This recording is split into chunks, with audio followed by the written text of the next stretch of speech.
Assalamu alaikum, my dear students. This is class 12th and welcome to my physics classes. Now today our topic is drawbacks of Bohr's model of atom. तो Bohr's model of atom हमने detail में पढ़ा है, तो आपको पढ़ते पढ़ते समझ में आया होगा कि इसके कौन कौन से ड्रॉबैक्स हैं। तो मैं यहाँ एक एक करके आपको गिना के देता हूँ। तो स्टार्ट हम करेंगे फर्स्ट पॉइंट से, आप नोट करेंगे इनको। बड़ा इजी टॉपिक है, लेकिन ये from the examination point of view this is very important. 2 marks वाला क्वेश्चन आता है।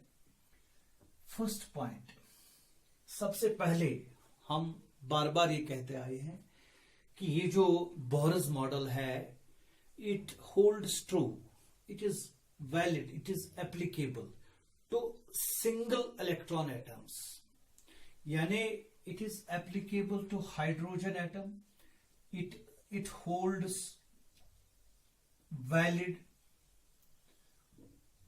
For single electron atoms। मतलब ये हाइड्रोजन एटम पे एप्लीकेबल है और hydrogen like species, hydrogen like species यानी जिसमें इनमें एक ही इलेक्ट्रॉन है, जैसा कि हीलियम, इसका एटॉमिक नंबर 2 है, इसके 2 इलेक्ट्रॉन हैं। अगर हम एक इलेक्ट्रॉन निकालेंगे तो हीलियम प्लस बनेगा, हीलियम आयन बनेगा। ये तो इस पे एप्लीकेबल होगा। ये सिंगल इलेक्ट्रॉन एटम है। ये लिथियम 2+, 2 इलेक्ट्रॉन बाहर, तो लिथियम 2+ बन गया हाइड्रोजन लाइक स्पीशीज। इसी तरह बेरिलियम 3+ एटसेट्रा, इन पे ये एप्लीकेबल है। So it holds valid for single electron atoms, that is for hydrogen atom, and hydrogen like atoms, hydrogen like species, that is helium plus, lithium 2+, beryllium 3+, etc. यानी single electron atoms के लिए applicable है, poly electron atoms के लिए applicable नहीं है। तो अगर अप्लाई हम करेंगे भी तब ये रिजल्ट्स सही नहीं देता है। सेकंड पॉइंट, जो इसने हाइड्रोजन एटम का स्पेक्ट्रम एक्सप्लेन किया, तो खाली हाइड्रोजन एटम का स्पेक्ट्रम ही एक्सप्लेन कर सकता है। तो अगेन मल्टी इलेक्ट्रॉन एटम्स का स्पेक्ट्रम ही एक्सप्लेन नहीं कर सकता। It explains the spectrum of hydrogen atom and could not explain spectrum of multi-electron atoms। Again वही बात जो मैंने यहां बताई, and it holds true for single electron atoms। It explains the spectrum of single electron atoms and not of the multi-electron atoms। ये तो दूसरी बात होगी। नोट्स अब साथ साथ बनाएंगे। तीसरा पॉइंट जो है इसमें इंपॉर्टेंट पॉइंट वो ये है कि जब हम इस स्पेक्ट्रम देख रहे हैं, हाइड्रोजन एटम का स्पेक्ट्रम जब हमने देखा, जैसा कि हमने Lyman series, Balmer series, Paschen series, Brackett series वगैरह पढ़े हैं, तो देखा गया कि जो एक लाइमन सीरीज या बाल्मर सीरीज, जैसा कि पहले बाल्मर सीरीज देखा गया, एक single Balmer series, it was seen by powerful spectroscope. एक पावरफुल स्पेक्ट्रोस्कोप से एक बाल्मर सीरीज की एक स्पेक्ट्रल लाइन को जब देखा गया, तो ये एक सिंगल लाइन नहीं, it was a combination of 5 lines. A single Balmer line was seen as a combination of 5 lines through a powerful spectroscope। तो ये हमने देखा, खाली बाल्मर नहीं, लाइमन सीरीज जो एक्चुअल में हमको एक लाइन दिखाई देती है, लेकिन जब हम क्लोजली इसको देखेंगे एक पावरफुल स्पेक्ट्रोस्कोप से, तो वहां से ये देखा गया कि it is there are a number of spectral lines very close to it, यानी एक सिंगल लाइन स्प्लिट हो गई है into a number of spectral lines. तो ये जो चीज है इसको फाइन स्ट्रक्चर कहा गया, फाइन स्ट्रक्चर कहा गया, fine structure of spectral lines. तो ये फाइन स्ट्रक्चर क्यों दिखाई देता है ये उसने एक्सप्लेन नहीं किया। जो बाद में हमको ये एक्सप्लेन हो गया कि ये बेसिकली खाली शेल्स की बात करता है बोहर्स मॉडल। तो ये जो फाइन स्ट्रक्चर है it gives us the idea about सब शेल्स। फिर उसके बाद ऑर्बिटल्स भी सामने आए, लेकिन यहां से फाइन स्ट्रक्चर सब शेल्स की बात, यानी S P D F etcetera, तो वो तो यहां से हमको इशारा मिलता है। But Bohr could not explain this fine structure. हमें तो यही बताना है कि Bohr could not explain the fine structure. What is fine structure? Splitting of the spectral lines into a number of close lines, and that is called fine structure. So third point. Fourth point ये देखा गया कि एक spectral line जब pass on होती है, जब हम पास ऑन करते हैं एक स्पेक्ट्रल लाइन, जैसे कि ये स्पेक्ट्रल लाइन है, तो अगर हम इसको अप्लाई करेंगे यहां magnetic field, north pole south pole, यानी हमने एक स्पेक्ट्रल लाइन मैग्नेटिक फील्ड के बीच में पास ऑन कर दिया, समझो कि हमने एक स्पेक्ट्रल लाइन पे मैग्नेटिक फील्ड अप्लाई किया, तो देखा गया कि एक स्पेक्ट्रल लाइन स्प्लिट हो जाती है into a number of such spectral lines. ये तो in addition to fine structure हो गया। In presence of magnetic field the single spectral line splits into so many spectral lines. This was the famous effect that was called Zeeman effect. Zeeman effect. Zeeman effect means splitting up a spectral line into many spectral lines in presence of magnetic field, applied external magnetic field. Zeeman effect ये बड़ा detail में पढ़ाया गया है, हमको ये syllabus में नहीं है यहाँ। तो ये आपको याद रखना है कि ये Zeeman इफेक्ट जो है ये हमें ऑर्बिटल्स की तरफ इशारा देता है, लेकिन बोहर ने इसको एक्सप्लेन नहीं किया। Why splitting takes place, Bohr could not explain. इसी तरह अगर हम मैग्नेटिक फील्ड के बदले इलेक्ट्रिक फील्ड अप्लाई कर देंगे, यहां हम इसको पॉजिटिव प्लेट रखेंगे, यहां नेगेटिव प्लेट रखेंगे, बीच में इलेक्ट्रिक फील्ड और इलेक्ट्रिक फील्ड के बीच में एक स्पेक्ट्रल लाइन पास ऑन हो गई, या स्पेक्ट्रल लाइन पे इलेक्ट्रिक फील्ड अप्लाई हो गया, तो again we see the splitting. We see the splitting. This splitting is in presence of electric field. It is called Stark effect. Stark effect. Stark effect. So, why this Stark effect takes place? Why Zeeman effect takes place? Why splitting of a spectral line in presence of magnetic field and in presence of electric field takes place? This was not explained by Bohr's theory. तो क्या point आएगा, क्या आपको लिखना पड़ेगा? It does not, ये चौथा point है, यहां मैं लिखूंगा it does not explain the splitting of a spectral line in presence of magnetic field.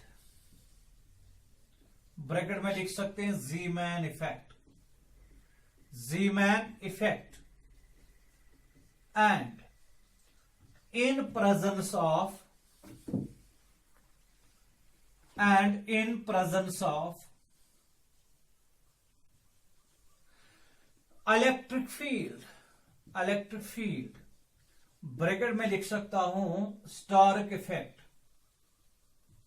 यानी नए स्टार्क इफेक्ट एक्सप्लेन कर पाया, नए Zeeman इफेक्ट एक्सप्लेन कर पाया। तो ये एक और पॉइंट है, fourth point. Now fifth point. Fifth important point ये है कि बोहर्स थ्योरी ने जो कॉन्सेप्ट यूज किया उसमें बताया कि ये जो इलेक्ट्रॉन रिवॉल्व कर रहा है सर्कुलर ऑर्बिट में रिवॉल्व कर रहा है। ऐसे electron revolves around the nucleus in circular orbits. Circular orbit इसने बताया। तो ये एक प्लानर मॉडल है, प्लानर यानी टू डायमेंशनल। लेकिन why circular orbits were chosen? Sommerfeld later on explained that elliptical orbits are also possible. So when elliptical orbits are also possible, Sommerfeld ने हमको ये सिखाया कि ये नहीं है, ये जरूरी है कि इलेक्ट्रॉन जो है ये सर्कुलर ऑर्बिट में ऐसे रिवॉल्व कर रहा है। तो इसने जो शेप दिया है 3 डायमेंशनल, इसे ऐसा कहा, बोहर ने ऐसा कहा कि ऐसे इलेक्ट्रॉन रिवॉल्व कर रहा है, प्लानर 2 डायमेंशनल। लेकिन बाद में ये व्यू आ गई, ये कॉन्सेप्ट आ गया कि ऐसे भी इलेक्ट्रॉन घूम सकता है, ऐसे भी इलेक्ट्रॉन घूम सकता है, like this electron can revolve like this, ऐसे ऐसे ऐसे, यानी 3 डायमेंशनल जो इसकी स्फेरिकल फिगर जो सामने आ गई वो ये एक्सप्लेन नहीं कर पाया, जो लेटर ऑन समरफेल्ड ने इसको एक्सप्लेन किया। So why circular orbits are chosen? Bohr could not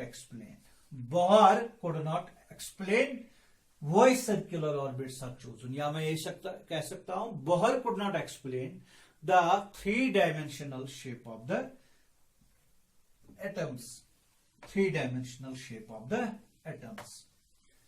तो ये आप याद रखेंगे, Bohr could not explain why circular orbits were chosen, while as according to Sommerfeld elliptical orbits are also probable। ये point आपको याद रखना, ये आपने लिखा होगा। तो नेक्स्ट एक इंपॉर्टेंट पॉइंट है, दैट इज 6th पॉइंट, वो ये है कि it violates Heisenberg's uncertainty principle। Important point जो है कि ये इसने ये नहीं बताया, इसने ये अकाउंट में नहीं लिया हाइजेनबर्ग का अनसर्टेनिटी प्रिंसिपल। हाइजेनबर्ग का अनसर्टेनिटी प्रिंसिपल क्या है वो आपको याद होगा, आपने पढ़ा होगा वो। तो मैं यहां बताऊंगा कि हाइजेनबर्ग के मुताबिक कि हम किसी पार्टिकल का, पर्टिकुलरली माइक्रोस्कोपिक पार्टिकल्स के लिए ये सिग्निफिकेंट है, माइक्रोस्कोपिक पार्टिकल्स के लिए इसने बताया कि किसी पार्टिकल का एग्जैक्टली साइमल्टेनियसली हम पोजीशन और मोमेंटम नहीं बता पाएंगे। We cannot find the exact position and momentum of a particle simultaneously एक साथ। यानी अगर किसी पार्टिकल की पोजीशन में सर्टेनिटी है तो उसके मोमेंटम में अनसर्टेनिटी होगी। तो ये अनसर्टेनिटी प्रिंसिपल है। एग्जैक्टली हम एक टाइम पे, एक समय पे, एक वक्त पे हम किसी पार्टिकल का पोजीशन और मोमेंटम एक साथ साइमल्टेनियसली नहीं निकाल सकते। ये तो हाइजेनबर्ग अनसर्टेनिटी प्रिंसिपल है। लेकिन बोहर ने क्या किया, उसने कहा कि इलेक्ट्रॉन रिवॉल्व कर रहा है एक ऑर्बिट में हैविंग फिक्स्ड रेडियस, तो उसमें उसकी फिक्स्ड एनर्जी है, फिक्स्ड एंगुलर मोमेंटम है, ठीक है, ये सारी चीजें इसने फिक्स कर दी है।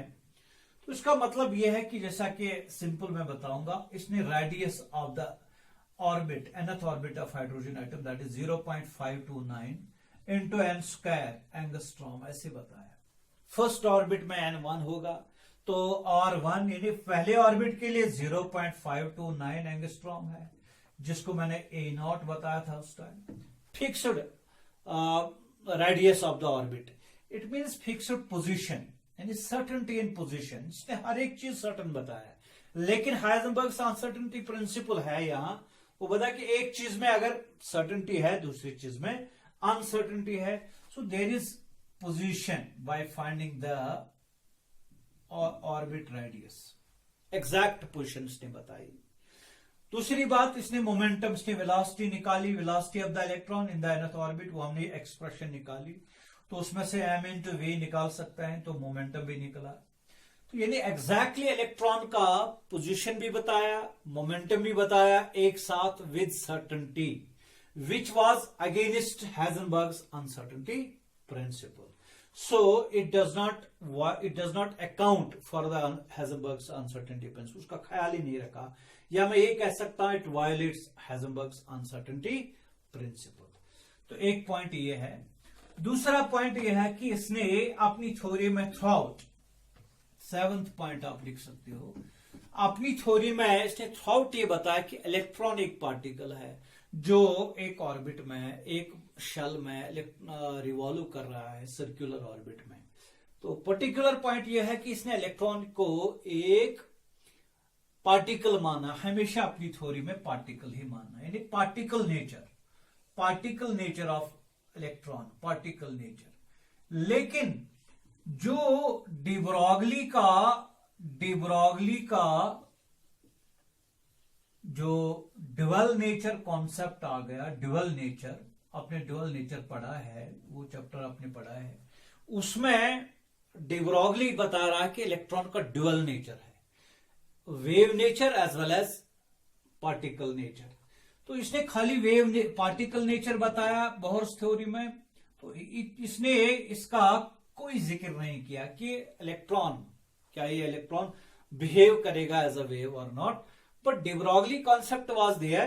He does not account for the de Broglie dual nature of electron. जैसा कि आपने डेविसन एंड जर्मर एक्सपेरिमेंट पढ़ा है, उसमें हम de Broglie की इक्वेशन को वेरीफाई कर रहे हैं, तो ड्यूअल नेचर है उसका। तो ये यहां इसकी कोई इशारा नहीं मिलता है ड्यूअल नेचर के बारे में। सो क्या पॉइंट लिखेंगे आप? It does not account de Broglie's dual nature of electron या wave nature of electron, short में आप बोल सकते हैं it does not account for the wave nature of electrons।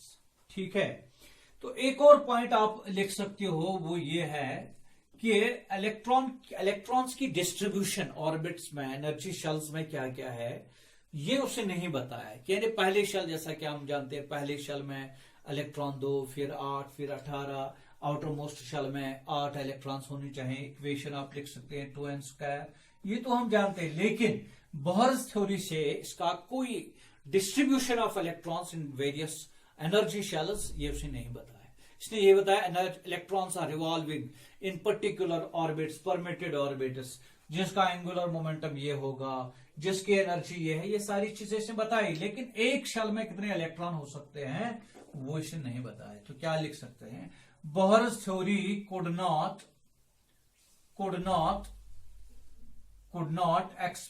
not give the distribution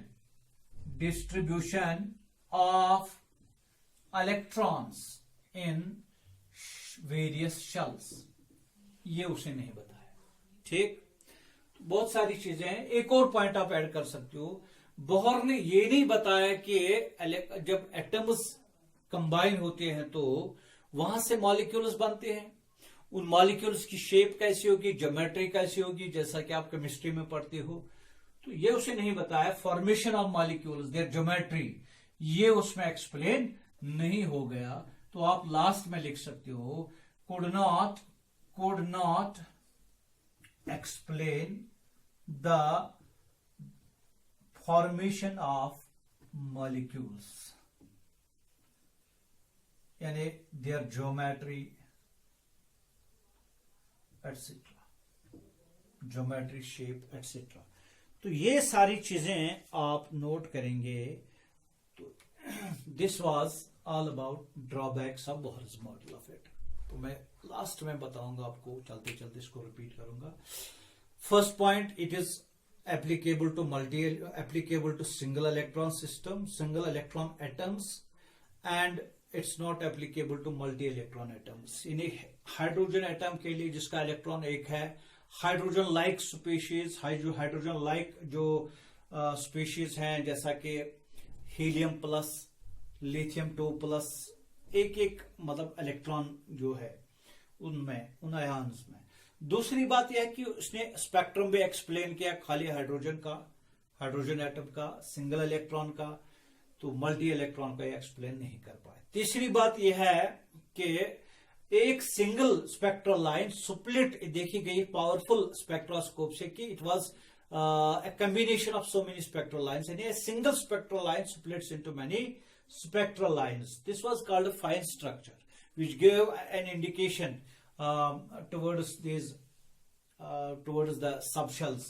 So this could not be explained. Fine structure could not be explained by Bohr's theory. एक single line spectral line जैसा कि Lyman बाल्बर वगैरह, ये under the action of applied magnetic field split होती है, जिसको हम Zeeman effect बोलते हैं.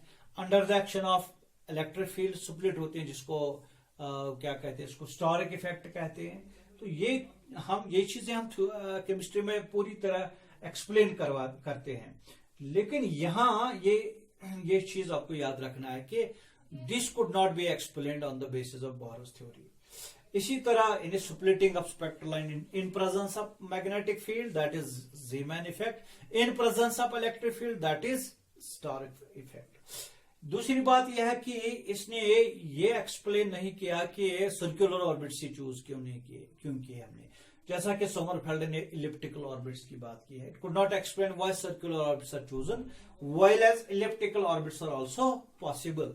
जैसा कि ये मतलब है कि इसने प्लेन यानी 2 डायमेंशनल मॉडल ऑफ एटम दिया है, जैसा कि 3 डायमेंशनल स्फेरिकल मॉडल भी सामने आ गया. तो इलिप्टिकल ऑर्बिट. इसके बाद it could not account for the dual nature of the electron, यानी इलेक्ट्रॉन का वेव नेचर भी है, ये उसने एक्सप्लेन नहीं किया, इसने बताया नहीं अपनी थ्योरी में. तो डे ब्रॉगली कॉन्सेप्ट है, इसने अकाउंट नहीं किया.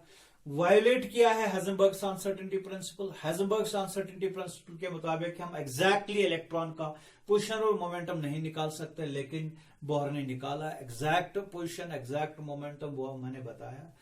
दूसरी बात यह है कि इसने ये distribution of electrons different shells में है, कितने एक शेल कितने इलेक्ट्रॉन ले सकता है, इनर शेल में कितने इलेक्ट्रॉन, बाहर कितने हैं, वो नहीं बताया. ना उसने ये एक्सप्लेन किया formation of molecules from the atoms, उनकी ज्योमेट्री क्या होगा, तो वो ये सारी चीजें नहीं कह पाया. तो hope you have understood. Thank you very much.